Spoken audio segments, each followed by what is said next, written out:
Hi, I'm Robin Buckley, and I'm here to help you along the way with your bounce house rental business. One of the things that you need to take into consideration when you're first starting your business is what bounce house is best. Now, it's really great if you can start off with 3 or even 4 different sizes and different styles.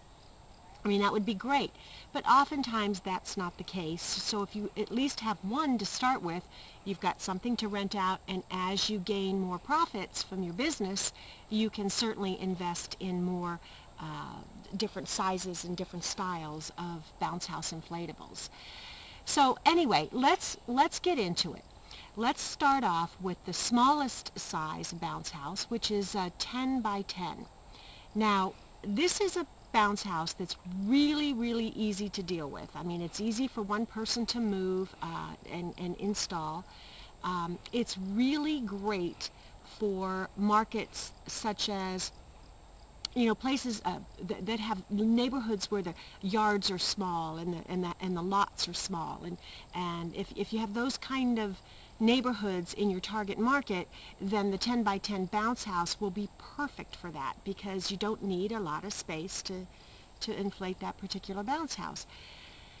Unfortunately, you can't really hold a lot of kids in a 10 by 10, so moving into something like a 13 by 13 or a 15 by 15 might suit you a little better.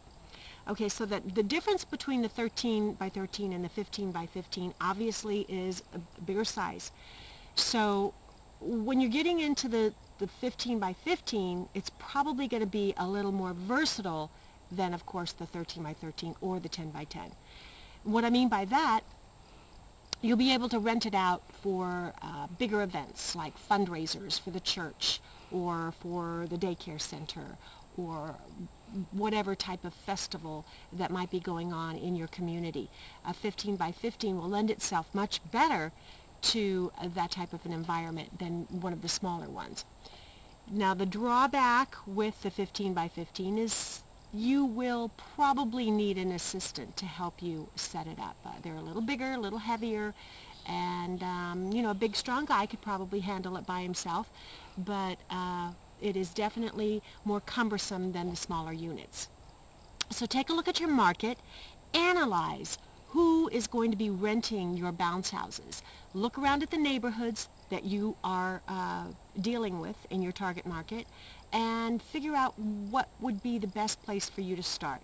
Now, if you live in colder climates, this is a very good tip that you will definitely want to pay attention to. If you live in climates where there's a lot of rain and where it's really cold 6 months out of the year, you don't want that to stop your business. There are indoor bounce house units. Now, they're a little lower to the ground, which gives them the opportunity to fit inside of a garage or a rumpus room or a basement. And they usually come like in a 10 by 13 or a 10 by 15 size. So they're actually made to fit in half of a garage, where the other half of the garage you can have your party. So it works out really well with these indoor bounce house inflatable units. They're just, like I said, a little lower to the ground. They're just shaped a little different, and they're just made to fit in rooms and garages rather than out in the backyard and on the carport. So anyway, that should give you an idea of where you should start with your size, and we can talk about styles next time.